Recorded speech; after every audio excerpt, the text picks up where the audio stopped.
The shock wasn't the sudden eviction. It was the sheer, casual cruelty with which the command was delivered. My wife, Elinor**, had only been gone for 6 weeks, 6 weeks of drowning in grief, 6 weeks of trying to navigate a house that felt too large and too silent without her light. I was 68 years old, physically frail after a recent heart procedure, and had spent the last decade caring for Elinor through her long illness. The house was a large, beautiful place in a quiet suburb, the same house where we had raised our 2 children, Sarah**, and Mark**. After Elinor passed, Sarah, my eldest and a successful, sharp-tongued accountant, had moved back in, ostensibly to help me manage the estate. Her husband, Greg**, and their 2 young children came too. I thought I was blessed to have her support. I thought, naively, that family meant security. I was utterly wrong. The friction started immediately. Sarah saw me not as a grieving father, but as an inconvenience, a messy, emotional roadblock in her plan. She began to treat the house as her own, taking over the kitchen, rearranging the living room, and constantly criticizing my habits, my clothes, even the way I grieved. The climax arrived late one Tuesday evening.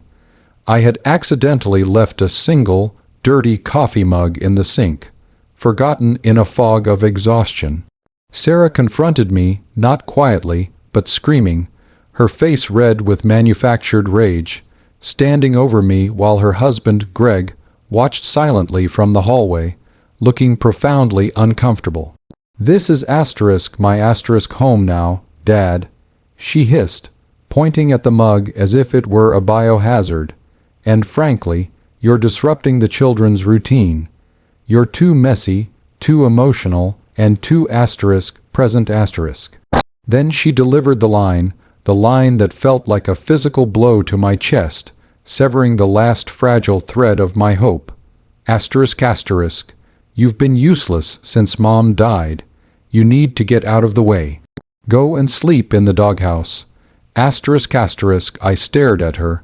The doghouse. The actual wooden doghouse in the backyard, built years ago for a dog we hadn't had in a decade. It was a physical manifestation of my worth to her, less than a beloved pet. I was kicked out of my own home, the sanctuary I had paid for and worked in for 40 years, by my own daughter, less than 2 months after burying my wife. I had nowhere else to go and no savings outside of the estate, which Sarah now controlled. My immediate choice was terrifyingly clear. Did I call the police and initiate a messy, public legal war against my own daughter, exposing her cruelty and risking the family's complete dissolution? Or did I swallow the humiliation and retreat to the only place she allowed me to be, the actual doghouse, while I secretly plotted my survival and justice, keeping my fight hidden? Was I wrong to plot revenge that was as cold and precise as her eviction? Or should I have prioritized maintaining a facade of peace for the grandchildren? Tell me if you would have gone to war instantly, or if you would have slept in the doghouse to save face. To truly understand the stakes and why I couldn't just man up and buy a new apartment, you have to know the financial and legal traps Sarah had carefully laid. My name is Robert**. I am 68, and until 6 weeks ago, my life was defined by my love for Elinor and my quiet work as a retired, small-town accountant. I wasn't wealthy, but Elinor and I were comfortable. The house was paid off. The core of my financial security was the trust fund we had set up 5 years ago. Because Elinor's illness was degenerative, we had placed the house and all our liquid assets into a standard AB revocable living trust. I was the surviving spouse and the sole trustee, meaning I legally controlled everything until my death, at which point the assets would be split between Sarah and Mark. That was the setup, the firewall, but Sarah, being an astute, ruthless accountant, had identified a gaping flaw in that firewall: my recent heart procedure. While I was recovering, she convinced me to sign a series of documents claiming they were updated financial powers of attorney, needed to manage medical bills while I was incapacitated. In reality, she used that authority to create a *** coat, rusty agreement ***, effectively making her equal partner on the trust. She didn't legally own the house yet, but she now had the power to make all major decisions, including denying me access. Legally, she hadn't stolen anything. She had merely weaponized my infirmity and my trust. Sarah had always been this way, driven, controlling, and transactional. She treated family like a business portfolio. Her younger brother, Mark was the opposite, a gentle, artistic soul who lived 2 states away, struggling a bit as a freelance artist. Sarah often ridiculed him, calling him the financial burden. Mark, in turn, had zero tolerance for Sarah's toxicity, but was too passive to ever challenge her directly. He was completely unaware of the recent power grab. The problem was my health. The doctor had been clear: stress could kill me. A legal fight, a sudden housing crisis, or the public humiliation of calling the police on my own daughter would put unbearable strain on my heart. Sarah knew this. Her strategy was perfectly constructed. She hadn't legally pushed me out. She had simply created an environment so toxic and humiliating that I would retreat and die of stress, leaving her the sole, undisputed manager of the trust long before Mark could intervene. I needed to survive. I needed to recover. And I needed to fight Sarah on her own battlefield. Secrecy and strategy ***. I chose the doghouse. The act of retreating to that small, wooden shack in the backyard was the most humiliating and strategically brilliant thing I have ever done. I spent that first night curled up on a moth-eaten sleeping bag I found in the garage. The doghouse was cramped, damp, and smelled faintly of wood rot and old dog. But it was private. From that dark, humiliating box, I began to plot. Sarah thought she had won. She thought she had banished me to an invisible, miserable death. She celebrated her victory by throwing a small, loud party in the living room the next night, where I could hear her laughter echoing across the yard. I knew my weapon had to be twofold: financial consequence, and emotional exposure, First, the financial leverage.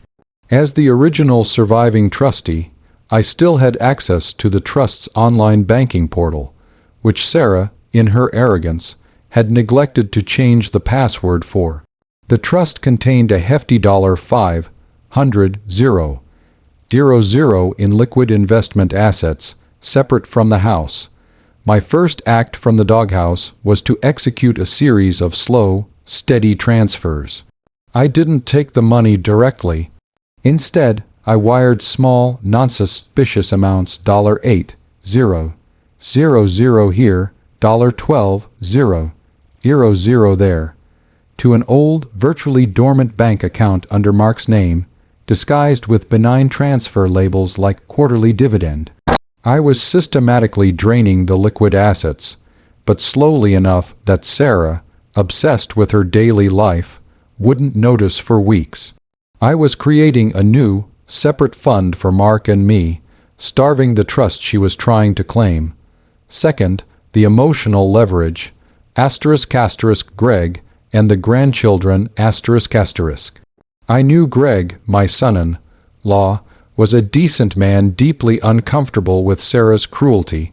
I also knew that Sarah's entire reputation, especially among her high-status friends and colleagues, depended on the image of the dutiful daughter caring for her elderly father. The doghouse was my secret, humiliating burden, but it was also my theater of war. So that's the situation I was in.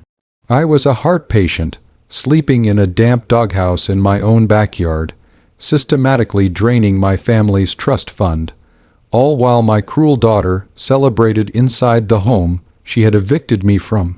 I was fighting for my survival, my dignity, and my financial freedom, all while risking a massive legal confrontation that could put me back in the hospital. My choice was made. I would not beg, I would not sue, and I would not die quietly. I would orchestrate her complete downfall from the doghouse. But the biggest risk was Mark. I was taking the trust's money and putting it into his name without telling him, effectively making him an unwitting conspirator. If Sarah discovered the money transfer before I could explain it to Mark, she would use the co-trustee agreement to seize the entire account and sue Mark for theft, tearing the last fragments of family apart. Before I tell you what happened next, I want you to pause and comment below what you would have done in my shoes. Would you have stayed in the doghouse and continued the financial draining, or would you have risked your heart by calling Mark immediately to warn him? Seriously, let me know what choice you would have made right there. I chose continued stealth and survival in the doghouse. My survival depended on Sarah's continued arrogance and Mark's ignorance. I had to drain enough money to ensure Mark and I were safe before I could risk the confrontation. I spent the next 4 weeks in that small, wooden prison. I subsisted on microwavable meals I snuck from the garage fridge, cleaned myself using a garden hose at night, and managed my heart medication religiously. The quiet humiliation fueled my resolve. By the end of the 4th week, I had successfully transferred nearly $400,000 to Mark's dormant account. The trust was nearly empty. It was time for the final, devastating move. Exposure. I waited for the following Saturday. Sarah was hosting a large, lavish brunch for her business associates and high society friends. The perfect audience for her dutiful daughter, performance. I knew the drill. She would parade me out, clean and freshly shaved, for 5 minutes of polite conversation, confirming to her guests that I was well cared for, before sending me back to my room, which was now her home office. But this time, I didn't go back to the office. I waited until the patio doors were open and the guests were seated, enjoying mimosas and quiche. I walked out of the doghouse not stumbling, but walking slowly, deliberately, and with immense dignity. I was unshaven, my clothes were slightly stained with dew and dirt, and I carried the moth-eaten sleeping bag slung over my shoulder. I walked right onto the patio, pausing only to let the sight sink in. The music stopped. The chatter died. Every single one of Sarah's high-status friends, including her CEO and her most important client, stared at me. Sarah went from relaxed hostess to absolute terror in a single second. "Dad, what are you doing? Get back inside," she whispered fiercely, rushing toward me, trying to physically block the view.